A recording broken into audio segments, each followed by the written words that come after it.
ٹھیک ہے چھوڑ دو. عید کی اذان کا امن ہے,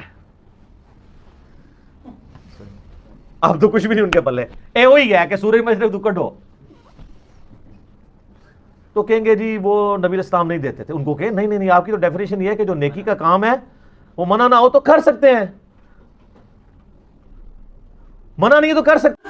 اگر آپ کو دعویٰ ہے ایمان کا, عقیدے کا, تو مجھے دکھاؤ ابو بکر نے بنایا, عمر, عثمان, طلحہ, سعد, سعید, زبیر رضوان اللہ علیہ مجمعین نے بنایا. صحابہ کا دور جس کے بارے میں پیارے نبی نے فرمایا تھا بہترین دور میرا پھر میرے بعد پھر اس کے بعد, تابعین نے بنایا, تبع تابعین نے بنایا, محدثین نے بنایا, ائمہ دین نے بنایا. اپنی طرف سے اگر کچھ کرو گے تو وہ قابل قبول نہیں ہے, چاہے وہ کتنا ہی اچھا کیوں نہ ہو.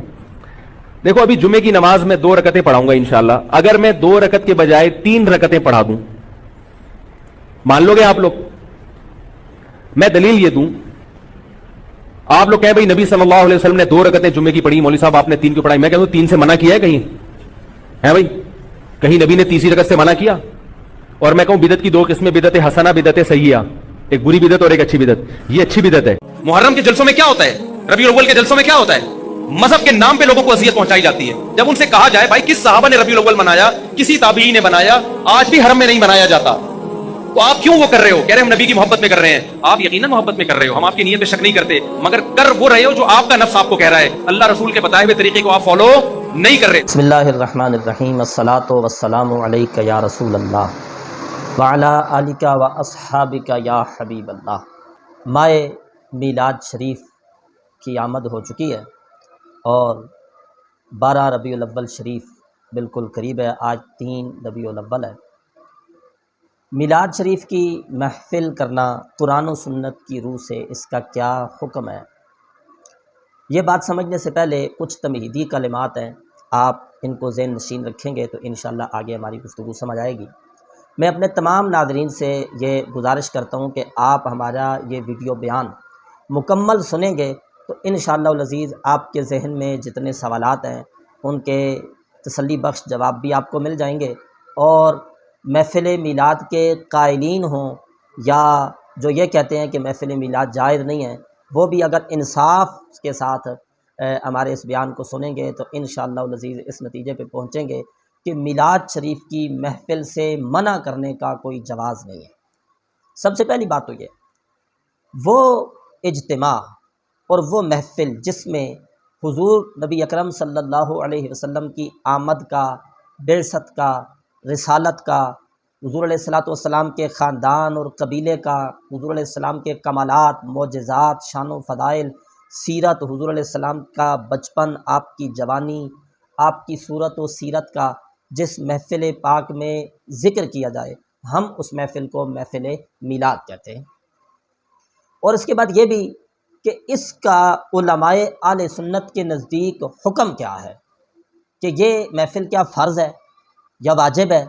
تو اس بارے میں بھی ہمارا موقف یہ ہے کہ یہ محفل جو ہے یہ مستحب ہے, باعث ثواب ہے, ایک اچھا عمل ہے.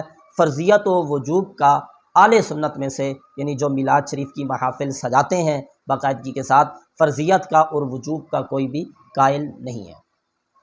اب ہمارے جو مخالفین ہیں, جو محفل میلاد کے قائل نہیں ہیں, عام لوگ جو ہیں نا, ان کے ماننے والے جو ہیں وہ اس پر آ کے لایانی قسم کے اور فضول قسم کے سوالات کرتے ہیں. اور جی وہ اس کا میلاد کا لفظ بتائیں ہمیں, یہ نام بتائیں ہمیں قرآن سے یا حدیث سے. بھائی ایسا نہیں. دیکھیں, اگر تو کسی چیز کو فرض کہا جا رہا ہے تو فرضیت کے ثبوت کے لیے اور قسم کی دلیل ہوتی ہے. کسی چیز کو واجب کہا جا رہا ہے تو وجوب کے ثابت ہونے کے لیے بھی ایک قوی دلیل کی ضرورت ہوتی ہے. اب جس حد تک چیز کا حکم بیان کیا جا رہا ہے, دلیل بھی اس قسم کی مانگی جائے گی نا, تو یہ ایک بڑا عجیب معاملہ ہوتا ہے. ہم محفل میلاد کو باعث ثواب اور مستحب کہہ رہے ہوتے ہیں, دلیل مانگنے والے ہم سے ایسی دلیل کا مطالبہ کر رہے ہوتے ہیں جو دلیل فرض ہونے کے لیے ضروری ہوتی ہے, کہ قرآن مجید میں نام لے کر اس محفل کا ذکر ہوا ہو اور اس کا حکم ہوا ہو کہ اے ایمان والو میلاد کی محفل مناؤ, اس طرح کا لفظ کا وہ ہم سے تقاضا کرتے ہیں. جبکہ اس طرح کے الفاظ مستحب کے لیے ہونا تو ضروری ہی نہیں ہے.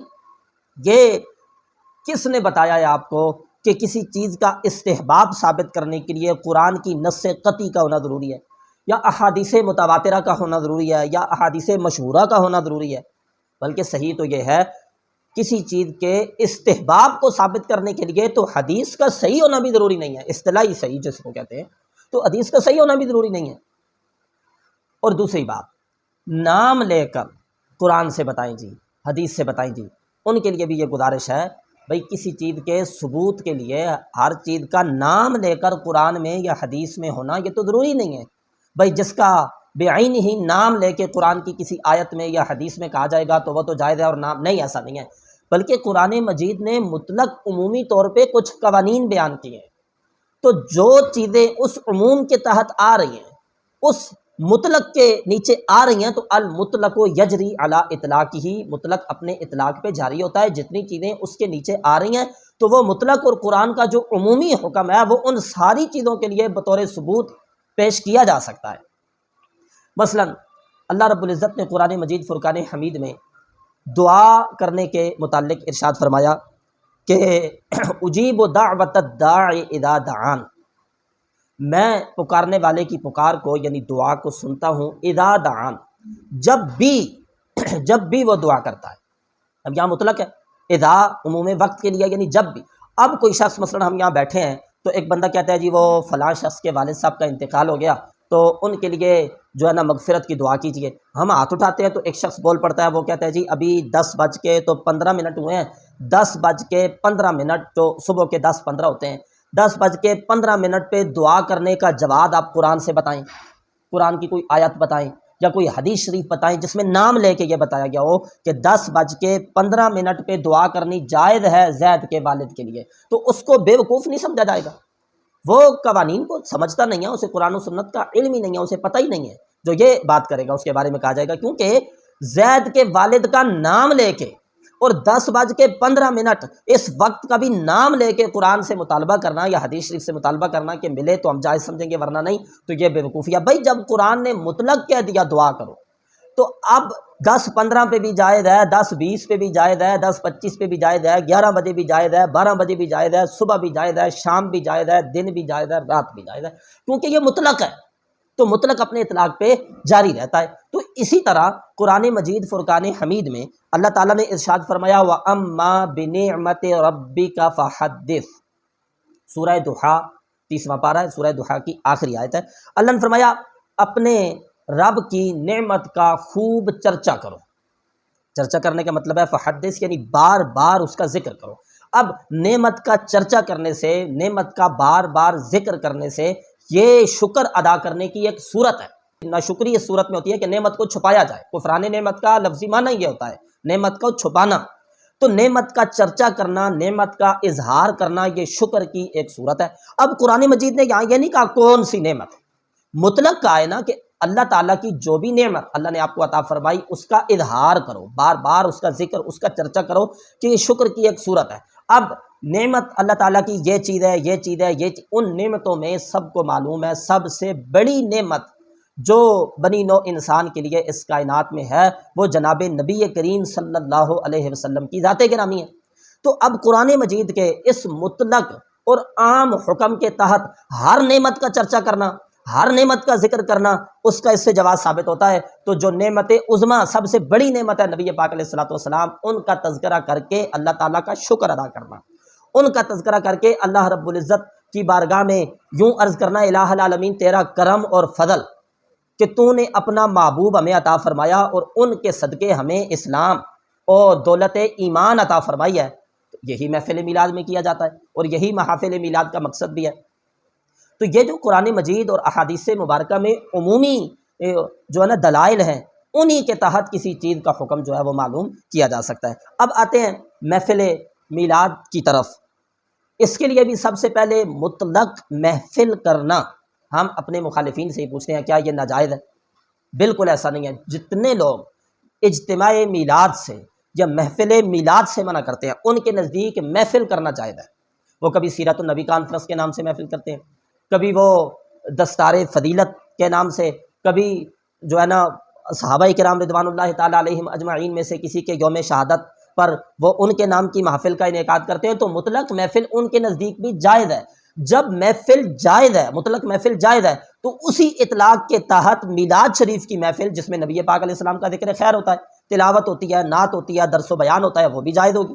مطلق محفل کے جواز پر یہ مسلم شریف میں باقاعدہ جو ہے نا ایک یہ باب باندھا گیا ہے، باب و فضل مجالس ذکر، ذکر کی مجلسوں کی فضیلت۔ اور ایک اور باب ہے مسلم شریف میں ہی، باب و فضل اجتماع علی تلاوت القرآن و ذکر، قرآن کی تلاوت اور ذکر کے اجتماع کی فضیلت، یعنی محفل کی فضیلت۔ وہ محفل جس میں تلاوت قرآن کی جائے، وہ محفل جس میں ذکر کیا جائے، اس محفل کی، اس اجتماع کی فضیلت، یہ مسلم شریف کا باقاعدہ باب ہے۔ اور اس کے تحت جو حدیث لائی گئی 6839 نمبر حدیث ہے، اس میں اللہ کے ذکر کی جو محفل ہو، یہ قرآن مجید کی تلاوت کی جو محفل ہو، اس کی فضیلت بتائی گئی۔ بہت سی حدیث امام مسلم لائی ہیں، ایک آپ کے سامنے رکھتا ہوں 6853 کہ نبی پاک علیہ الصلوۃ والسلام نے ارشاد فرمایا، جب کوئی قوم اجتماع کرتی ہے اللہ کے گھروں میں سے کسی گھر میں، یعنی کسی مسجد میں اجتماع کرتی ہے کوئی قوم، وہ اللہ کی کتاب کی تلاوت کرتی ہے، اور فرمایا وَيَتَدَارَسُونَهُ بَيْنَهُمْ، اور آپس میں جو ہے وہ درس و تدریس کا معاملہ کرتے ہیں، تو نزلت علیہم السکینہ، حضور علیہ السلام نے ارشاد فرمایا ان پر سکینہ اترتی ہے، وغشیتہم الرحمہ، انہیں رحمت ڈھانپ لیتی ہے، اور نبی پاک علیہ السلام نے ارشاد فرمایا فرشتے اس مجلس کو ڈھانپ لیتے ہیں، اور اللہ اس اجتماع کا، اس جو ہے نا محفل کا فرشتوں میں ذکر فرماتا ہے۔ اب وہ محفل، وہ اجتماع جس میں تلاوت قرآن ہو، درس و تدریس کا معاملہ ہو، تبلیغ کا معاملہ ہو، اللہ اس کے رسول کا ذکر ہو، تو اس محفل کی اس حدیث کی روح سے یہ فضائل ہیں، اور یہ اس کے اوپر ثواب ہے۔ یہ مطلقاً عمومی حکم ہے۔ جب یہ عمومی حکم ہے تو ہر وہ محفل جس کا عنوان کوئی بھی ہو، اس میں اللہ کا ذکر کیا جائے، قرآن کی تلاوت کی جائے، نبی پاک علیہ الصلوۃ والسلام کی تعریف و ثنا بیان کی جائے، درس و تدریس کا معاملہ یعنی تبلیغ دین کا معاملہ کیا جائے، تو اس حدیث کی روح سے وہ محفل جو ہے وہ شانوں والی ہے، ثواب کا باعث ہے، اور وہ محفل فضیلت والی ہے۔ تو محفل میلاد میں بھی یہی کچھ کیا جاتا ہے۔ نبی پاک علیہ الصلوۃ والسلام کا ذکر خیر، حضور علیہ الصلوۃ والسلام کا ذکر تو اللہ کا ذکر ہے، اور خود اللہ کا ذکر بھی کیا جاتا ہے، تلاوت قرآن بھی کی جاتی ہے۔ تو مطلقاً محافل کا جو ثبوت ہے وہی میلاد کے ثبوت کے لیے کافی ہے۔ پھر ضد ہوتی ہے، نہیں جی نہیں، آپ نا احادیث سے ہمیں میلاد کا لفظ بتائیں۔ چلو جی، آپ کی یہ ضد بھی پوری کر دیتے ہیں۔ پہلے تو اگر نہ بھی ہوتا تو بھی عمومی دلائل کے تحت یہ داخل ہے، جو جس طرح عمومی دلیل سے دستار فضیلت کا جلسہ جائز ہے، عمومی اجتماع کے جائز ہونے کی وجہ سے جس طرح سیرت النبی کانفرنس جائز ہے، اس طرح میلاد النبی کا جلسہ بھی جائز ہے۔ لیکن آپ کو یہ اگر ہے نا بھائی میلاد کا لفظ بتائیں، اور اس پر یہ بھی سوال کیا جاتا ہے کیا نبی پاک صلی اللہ علیہ وسلم نے کبھی اپنا میلاد کیا، یعنی میلاد کا تذکرہ، اور صحابہ کرام نے کیا؟ تو بالکل کیا ہے۔ میں آپ کے سامنے حوالہ رکھتا ہوں، اور میلاد کا آپ کو دے دینا لفظ رکھنے کی، لیجئے، ہم آپ کے سامنے لفظ بھی حدیث سے ثابت کرتے ہیں۔ المعجم الکبیر للطبرانی جلد 1 ہے، حدیث نمبر 28 ہے۔ روایت کرنے والی ام المومنین حضرت سیدہ عائشہ صدیقہ رضی اللہ تعالی عنہا ہیں، کہتی ہیں قالت تذاکر رسول اللہ صلی اللہ علیہ وسلم و ابو بکر رضی اللہ عنہ میلادہما عندی، جناب نبی پاک صلی اللہ علیہ وسلم نے اور حضرت ابو بکر صدیق رضی اللہ تعالی عنہ نے اپنا میلاد میرے سامنے بیان کیا۔ میلادہما، یہ لفظ موجود ہے، یعنی نبی پاک صلی اللہ علیہ وسلم نے خود اپنا میلاد جو ہے وہ، حضرت ام المومنین فرماتی ہیں میلاد کا لفظ میلاد بیان کر کے وہ کہہ رہی ہیں نبی پاک علیہ السلام نے اپنا میلاد میرے پاس بیان فرمایا۔ یہ ترمذی شریف کی حدیث ہے۔ محفل میلاد میں نبی پاک علیہ الصلوۃ والسلام کے فضائل، حضور علیہ الصلوۃ والسلام کا جو خاندان ہے اس کا ذکر، اور خاندان میں سے آپ کے بہتر ہونے کا ذکر، آپ کی بعثت، آپ کی آمد کا ذکر کیا جاتا ہے۔ لیجیے اس پر یہ ترمذی شریف کی حدیث ہے۔ ترمذی شریف میں حدیث نمبر 3578 ہے۔ واصلہ بن اسقع رضی اللہ تعالی عنہ حدیث کے راوی ہیں، کہتے ہیں قال رسول اللہ صلی اللہ علیہ وسلم، کہ اللہ کے رسول علیہ السلام نے ارشاد فرمایا، اللہ تعالیٰ نے ابراہیم علیہ السلام کی اولاد سے حضرت اسماعیل کو چنا، وصطفیٰ من ولد اسماعیل بنی کنانہ، اور حضرت اسماعیل کی اولاد سے بنو کنانہ کو چنا، اور بنو کنانہ سے قریش کو چنا، اور قریش سے بنی ہاشم کو چنا، بنی ہاشم سے، وصطفانی من بنی ہاشم، اور بنی ہاشم سے اللہ رب العزت نے مجھے چنا ہے۔ یہ خاندان کا تذکرہ بھی ہو گیا کہ حضور علیہ السلام کا خاندان سب سے اعلیٰ ہے، اور خاندان میں سے پھر حضور سب سے اعلیٰ ہے، اس کا ذکر بھی ہو گیا۔ پھر آگے چلیے، ترمذی شریف کی ہی حدیث ہے، حدیث نمبر جو ہے وہ 3580 ہے۔ قام النبی صلی اللہ علیہ وسلم علی المنبر، نبی پاک صلی اللہ علیہ وسلم ممبر پہ کھڑے ہوئے، فقال من انا، ارشاد فرمایا میں کون ہوں؟ فقالوا انت رسول اللہ صلی اللہ علیہ وسلم، صحابہ کرام نے عرض کی آپ اللہ کے رسول ہیں، علیہ السلام، آپ پر سلامتی ہو۔ قال، نبی پاک علیہ الصلوۃ والسلام نے ارشاد فرمایا انا محمد بن عبداللہ بن عبد المطلب، میں محمد بن عبداللہ بن عبد المطلب ہوں۔ اللہ تعالیٰ نے خلق کو پیدا فرمایا، فجعلنی فی خیرہم، تو مجھے سب سے بہترین خلق میں رکھا۔ پھر اللہ رب العزت نے اس کے دو گروہ بنائے، فجعلنی فی خیرہم فرقۃ، تو مجھے بہترین گروہ میں رکھا۔ پھر اللہ نے قبیلے بنائے، مجھے سب سے بہتر قبیلے میں رکھا۔ پھر اس قبیلے کے گھر بنائے، مجھے ان میں سب سے بہتر گھر میں رکھا، اور ان میں سے اللہ رب العزت نے میری ذات کو بھی سب سے بہتر بنایا ہے۔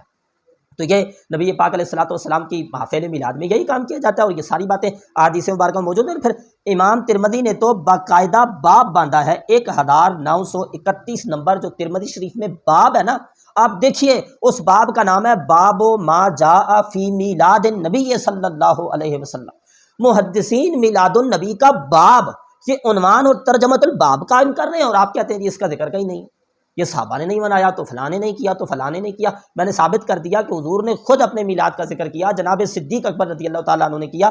تو یہ ترمذی شریف کا 1931 نمبر باب ہے، باب ما جاء فی میلاد النبی صلی اللہ علیہ وسلم۔ نسائی شریف، سنن النسائی، حدیث نمبر 5436، اس میں نبی پاک صلی اللہ علیہ وسلم کے میلاد کا تفصیل کے ساتھ ذکر ہے۔ راوی حضرت امیر معاویہ رضی اللہ تعالیٰ عنہ ہیں، کہتے ہیں کہ ان رسول اللہ صلی اللہ علیہ وسلم خرج علی حلقۃ یعنی من اصحابہ، ایک دن نبی پاک علیہ الصلوۃ والسلام اپنے اصحاب کے ایک حلقہ پر تشریف لائے، یعنی حضور تشریف لائے تو صحابہ کرام جو ہے نا ایک حلقہ، ایک ٹولی بنا کر نا تو بیٹھے ہوئے تھے۔ نبی پاک علیہ السلام نے فرمایا ما اجلسکم، ما اجلسکم کا ترجمہ اگر میں یوں کروں تو ٹھیک ہوگا کہ یہ تمہارا کس چیز کا جلسہ ہو رہا ہے، کس چیز پر تم بیٹھے ہوئے ہو، ما اجلسکم، کس چیز کا جلسہ ہو رہا ہے، کس چیز میں تمہیں بٹھایا ہوا ہے۔ تو صحابہ کرام نے جو جواب دیا، مسجد میں بیٹھے تھے، حضور نے آ کے پوچھا کہ کس چیز کا جلسہ ہو رہا ہے، کس چیز کو لے کر حلقہ بنا کے بیٹھے ہو؟ قالو، انہوں نے کہا کہ جلسنا ندعو اللہ، ہم بیٹھے ہوئے ہیں اللہ رب العزت سے دعا کر رہے ہیں، وَنَحْمَدُهُ عَلَى مَا هَدَانَا لِدِينِهِ وَمَنَّ عَلَيْنَا بِكَ، اور ہم اس پہ اللہ کا شکریہ ادا کر رہے ہیں کہ اس نے ہمیں اپنے دین کی ہدایت عطا فرمائی، وَمَنَّ عَلَيْنَا بِكَ، اور آپ کے ذریعے اللہ نے ہم پہ جو احسان کیا نا، ہم اس پہ اللہ کی حمد بیان کر رہے ہیں۔ یہی مقصد ہوتا ہے، واللہ یہی مقصد ہوتا ہے محفل میلاد کا، کہ جلسہ کر کے اکٹھے ہو کے اللہ اور اس کے رسول کا ذکر کر کے اللہ کا شکر ادا کرنا، اس پہ اللہ کی حمد بیان کرنا کہ اے اللہ تیرا کرم ہے، تو نے اپنا محبوب ہمیں عطا فرمایا ہے، ان کے ذریعے ہمیں ہدایت عطا فرمائی ہے۔ تو صحابہ کرام نے عرض کی یا رسول اللہ ہم اس پہ اللہ کی حمد بیان کر رہے ہیں، اس پہ اللہ کا شکر ادا کر رہے ہیں کہ من علینا بکا، کہ اللہ نے آپ کے ذریعے ہم پر احسان فرمایا۔ نبی پاک علیہ الصلوۃ والسلام نے ارشاد فرمایا کیا تم اللہ کی قسم اٹھاتے ہو اس پہ کہ صرف اسی لیے بیٹھے ہو؟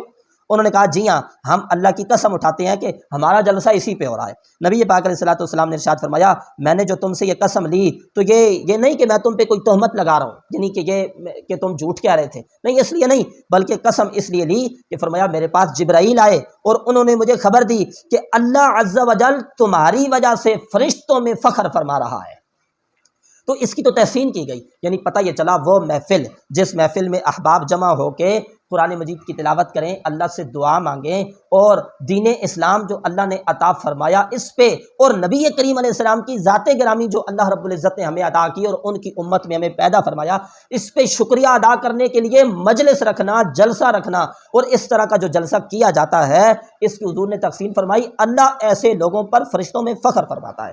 ان واضح احادیث اور میلاد کے واضح الفاظ کے ان احادیث میں ہوتے ہوئے بھی جو یہ کہے کہ میلاد ثابت نہیں ہے، تو اس کو جو ہے نا اپنی عقل کا علاج کرانا چاہیے۔ قرآن و سنت کے عمومی دلائل بھی موجود ہیں اور خصوصی طور پہ بھی یہ ساری باتیں موجود ہیں۔ اللہ رب العزت ہم سب کو محفل میلاد شریف کی برکات کو سمجھنے کی اور حاصل کرنے کی توفیق عطا فرمائے۔ وآخر دعوانا ان الحمد للہ رب العالمین۔